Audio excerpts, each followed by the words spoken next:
I put out a video years ago titled "Don't Have Kids." In it, I went through all of the reasons that childless people gave for not wanting kids. There were some good ones, some bad ones, but I concluded by saying that it's ultimately up to individual choice. Even if I'd change some things in that video if I did it again today, I still stand by that conclusion.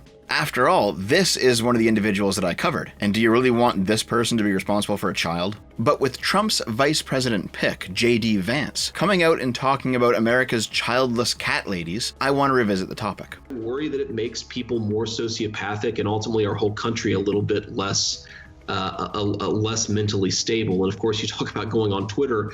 Final point I'll make is you go on Twitter and almost always the people who are most deranged and most psychotic are people who don't have kids at home. To Vance's credit, there seems to be a somewhat organized effort to propagandize Western populations into not having kids. There's tons of articles talking about all the bad sides of having kids, from the increased carbon footprint, to the negative effects in your career, to the lack of money or free time or energy. There's advertisement campaigns telling people to not have kids. The childless life is presented as positive in modern media, at least more commonly than it used to be. I know that there are some conspiracy brains out there who blame the Jews or the capitalists, maybe the Jewish capitalists, but I think the explanation is actually a lot more simple than that.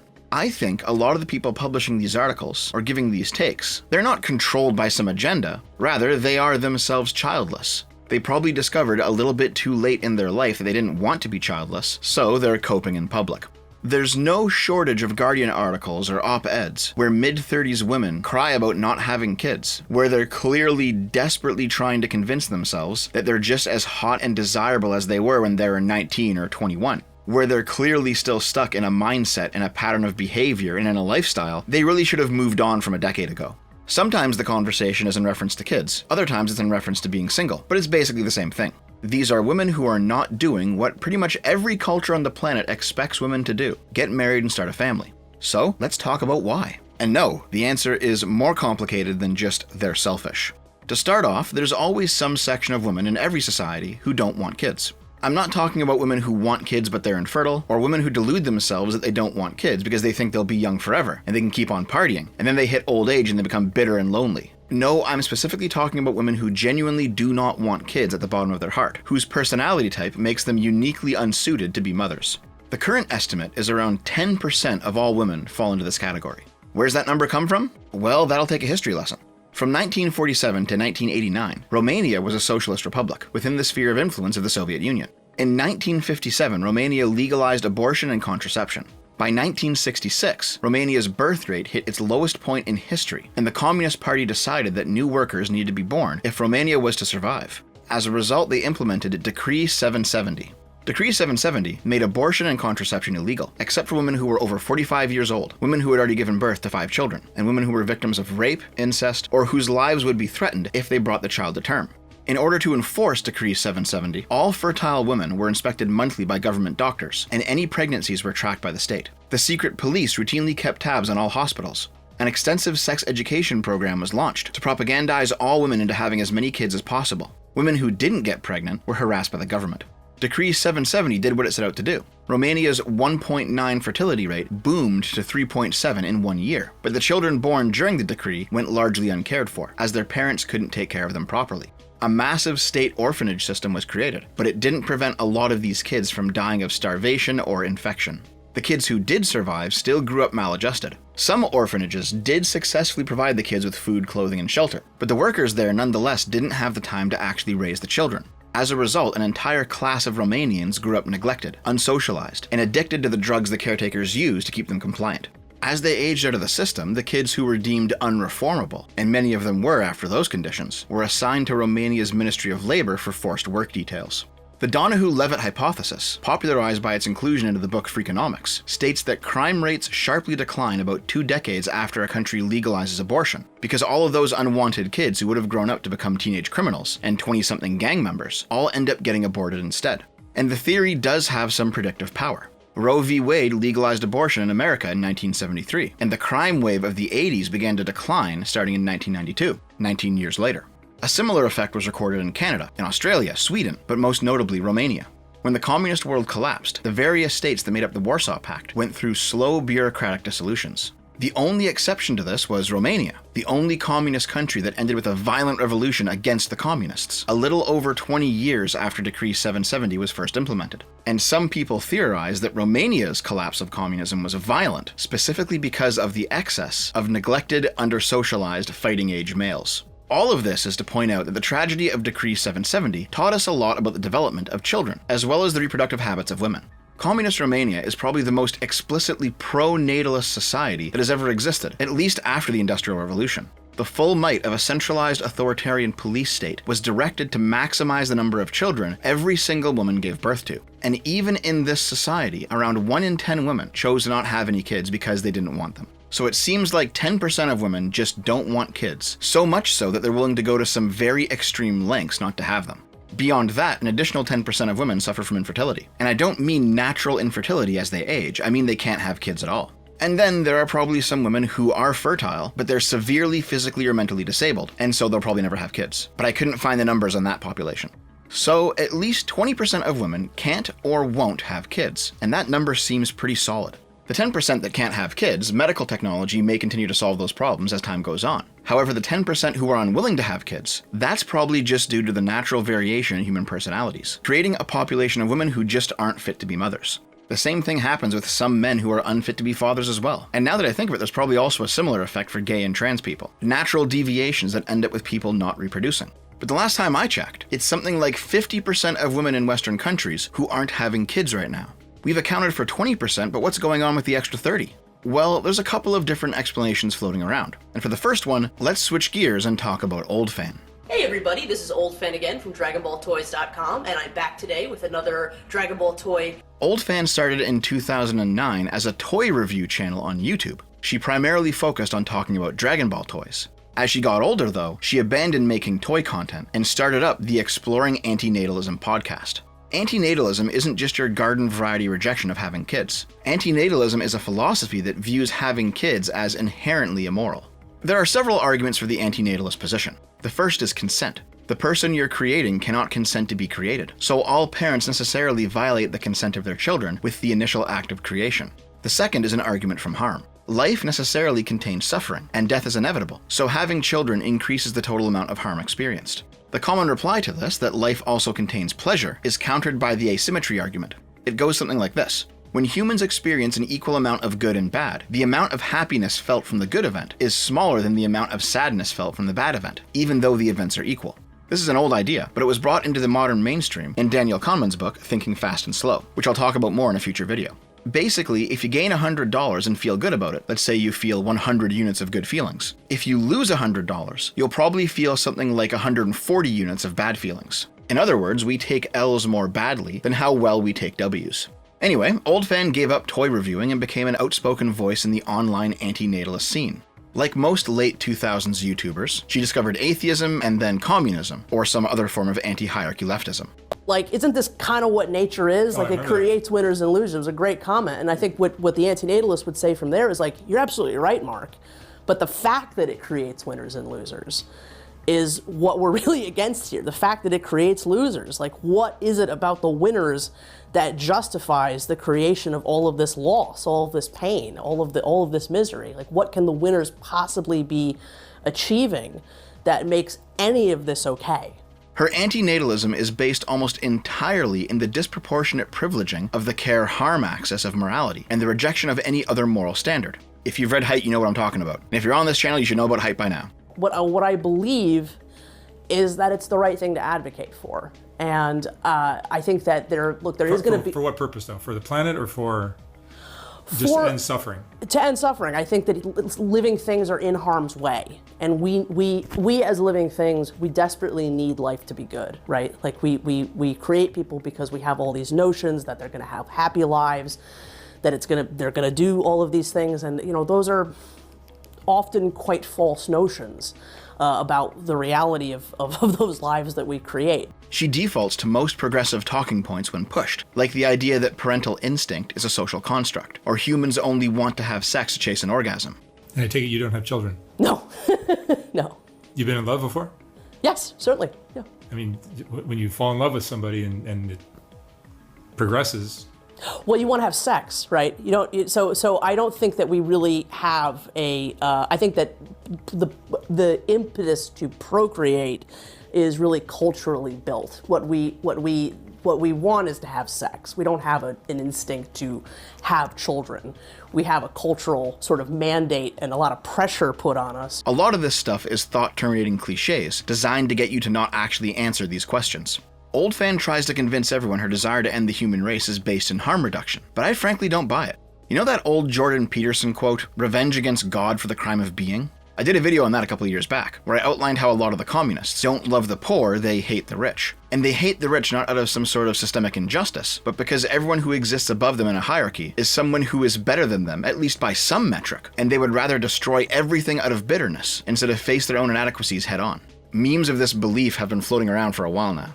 So when Old Fan says nature, she's giving the game away. She doesn't believe in God, but insofar as Christians believe God is the creator of the natural world and the executor of its laws, a hatred of nature is the same sentiment as a hatred of God, just expressed in an atheistic way.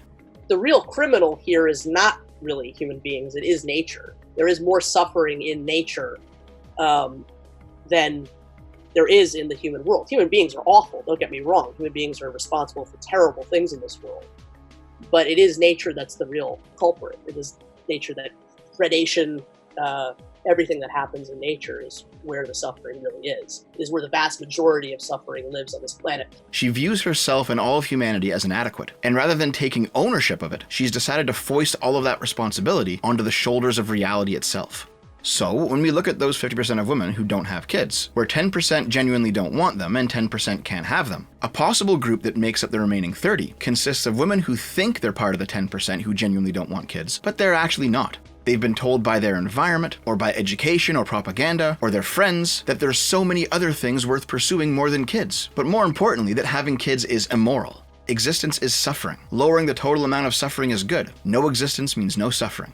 These people are basically JRPG villains. This group of women tell themselves they don't want kids. They probably look up to the 10% of women who genuinely don't want kids as moral examples, but deep down they probably do actually want them, and they've been burying that side of themselves for decades. Their resulting bitterness is created by the constant internal war between their rational outward stated beliefs and their instinctual desires. Is Old Fan one of these women? I mean, probably. There's a low chance she's part of that mythical 10%. And if she was, I think she'd just be getting on with doing whatever it is she wants to do, rather than engaging in political activism to try and normalize anti-natalism, which just kind of seems like she's protesting too much. So, okay, we've got women who genuinely don't want kids, women who can't have kids, women who do want kids, but they've been deluded or they're deluding themselves for moral or political reasons, and they can't fucking shut up about it. But there is one final group of women worth talking about. These are the women who want kids, but nonetheless don't have them. Not because they can't have them, but because it just hasn't happened. There's several reasons as to why this is the case. I watched a TED Talk where Jody Day, a different type of childless woman activist than Old Fan, described her experiences. She spoke about how hard it was to find a man worthy of having kids with. She spoke about how hard it was to actually be in a place financially to be able to afford kids at all, where during her prime reproductive years, she was scraping by living paycheck to paycheck in a tiny apartment. She outlined a different type of struggle, not of a woman who was in denial about what she wanted because she was desperate to remain young in the center of attention, or her newfound political tribe demanded human extinction. No, her struggle was of a woman who genuinely wanted kids, but both the dating market and the actual market, the economy, was so broken that kids were not possible for her. The dating market stuff I've spoken about a lot in this channel before, so I'll skip over it quickly. Both guys and girls currently have unrealistic standards for each other. Girls think they can still pull in a top-tier guy at 39, just like they could 20 years earlier, believing that their career and their financial stability will be attractive to men. And for sure, that's attractive to some men, but is generally not attractive to the men that they're aiming at.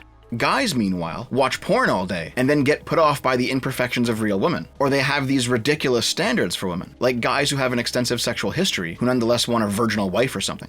There's plenty of blame to go around right now regarding sexual mismatch, and a lot of problems can be summed up with the statement, you are valuing yourself too highly, for both men and women. The economic stuff, though, I think is probably more important. The numbers show what Day said to be largely accurate. Here's a graph of live births per 1,000 women ages 15 to 44, every year in the United States. It's pretty high in the 1910s, lower during the Great Depression, high again after the Second World War, and then begins to decline after birth control was invented. The birth rate stabilizes just below the Depression average from like 1975 to 2008 when the Great Recession hit, and it's been declining ever since. Birth control is a factor here, but so is economics. Here's another graph with more interesting information. The proportion of women who have 4 or 5 kids has declined significantly from 1975 to present, but they were always a pretty small part of the population. Meanwhile, the proportion of women who have 1, 2, or 3 kids have all stayed within 5% of each other. 4% more women have 1 kid now than they did in 75. 2% less women have 2 kids now than they did in 75. 3% less women have 3 kids now than they did in 75. It's the 0 that skyrocketed by almost 20%. What this means is that of the women who are having kids, statistically they're having about the same amount of kids as they would have 50 years ago, whether that's 1, 2, or 3. It's 4 and 5 that are declining and 0 that's skyrocketing. This might point to economics again. If a woman who has 3 kids actually wants 4 but can't afford it, and a woman who has 2 kids actually wants 3 but can't afford it, and a woman who has 1 kid actually wants 2 but can't afford it, and a woman who has 0 kids but actually wants 1 and can't afford it, the graph would look something like this. And the numbers do bear this out. American women, Canadian women, European women all report that they're having less kids on average than they'd like to have. Moreover, most women who want kids want to have more than 1, despite how many women only having 1 kid. All of this points to the conclusion that at least some of these women who don't have kids want kids, and there are no medical barriers preventing them from doing so. So they're facing social or economic barriers, or there's some other effect I haven't thought of yet. Here's what's interesting though. This chart divides up women who have 0, 1, 2, 3, and 4 or more kids into 5 groups. Those women were asked, what's the ideal number of kids for your average family? Most cohorts match with their current number of kids. Women who have 4 kids say that 4 kids is the ideal number of kids. Women with 3 kids overwhelmingly say that 3 kids is the ideal family. Women with 2 kids overwhelmingly say that 2 kids is the ideal family. Women with 1 kid overwhelmingly say that 2 kids is the ideal family, lending more weight to the idea that most moms want more than 1 kid. And women with 0 kids, they overwhelmingly say that 2 kids is also the ideal family. So I think it's safe to say that economics plays a pretty big role right now in this conversation, at least for this final group of women, the ones who desperately want kids but never find themselves in a position to have them. And frankly, it's probably also largely economics for that third group of women too, the ones like Old Fan who got propagandized. The underlying philosophy just sounds like a bunch of cope for not actually being able to do it, hence the bitterness and resentment. Some of this will be the dating market mismatch, where both guys and girls need to lower their expectations and date on their level. But frankly, a lot of that is cope too. If you put 1,000 average men and women on an island, it's not going to be the red pillar's paradise, where the top men get all the women. Most people will pair off with those around their attractiveness level, because that's normal human behavior. So in the end, I really do think the majority of the problem is economic right now. People feel like they can't afford to give their kids a good life because they're poor, so they're not having kids. Now, I'm not sure if people are actually more poor than they used to be. That's a topic for a separate video. The short answer is in some ways they are, in other ways they're not. But the perception that they are is unshakable, which is driving people to not have kids. As for workable solutions, well, if I had one of those, I'd be rich. Everything countries have tried has failed. Communist Romania's method of forcing women to be pregnant was disastrous, and the extreme right-wingers who want to ban abortion, birth control, and pornography, specifically for birth rate reasons, would do well to learn from the Romanians. Hungary's approach has been way more carrot than stick, incentivizing native reproduction with all sorts of government benefits and programs, and it's worked a little bit. Hungary's fertility rate rose from 1.2 in 2011 to 1.6 in 2021, but it's still far below the replacement rate of 2.1, and Hungary's been spending billions of dollars on this tiny increase. Falling birth rates might not be a problem that we can simply spend our way out of. It may be the case that the initial baby boom post-World War II was simply an aberration, or that in the future, the human population will go through periods of mass birth and death like a sine wave. That explanation sets off my intuition as being the correct one. When people say that the Japanese won't exist by like 2100 if they don't get their birth rates up, I actually don't think that'll happen. I think their population will go down, it'll plateau again at the bottom, and then begin to rise. And then going through those boom and bust cycles will basically be all of our fates. As for why I think that, I don't know, it's just a hunch. Maybe it's because growth requires a space to grow into, and the climate doomerism, the political doomerism, all of it is causing people to feel like there's no space to grow into, even though there obviously still is. The Malthusian trap doesn't need to be real for people to believe that it's real and behave accordingly. Maybe after a period of declining birth rates and declining population numbers, the remaining people will start to feel like the herd's been thinned out a little bit, and they can start having more kids again. But that's just speculation. What I do know, though, is that Vance's view of childless cat ladies running the government is just too simplistic. Yeah, there are people out there right now who are screaming about how misogynistic it is to tell those sorts of jokes. I don't give a shit about that. Vance and his supporters are pointing at a real problem that exists, even if they're doing so crudely, and tone policing is almost never the right response. The actual problem here is that Vance's analysis is surface level. It might feel good to simply blame people for being selfish and not reproducing, and maybe for a few of them you can blame them for that. I'm not some progressive cuck who thinks that duty isn't a valid moral concern, that you should not give back to the society which brought you up in some way. For some special people with extraordinary talents, their contributions to the canon of human knowledge might qualify, but for most people, the easiest way to give back to their society is having kids. But what Vance gets wrong is the idea that it's selfishness primarily driving the crazy cat ladies. That's a cover story that the ladies tell themselves to not feel so bad about the state of their lives. And it seems like Vance probably fell for it because vilifying your opponents is a lot easier than actually thinking through a problem. 10% of women are just not suited for motherhood. 10% of women are incapable of it. The remaining 30% are women who can't find a man or can't afford kids, and they're honest about it, and some of them who are dishonest about it. If you want to increase birth rates, your best hope, even if it's a long shot, is to target the ills of that 30%. And step one of that process is to not simply assume that they're evil.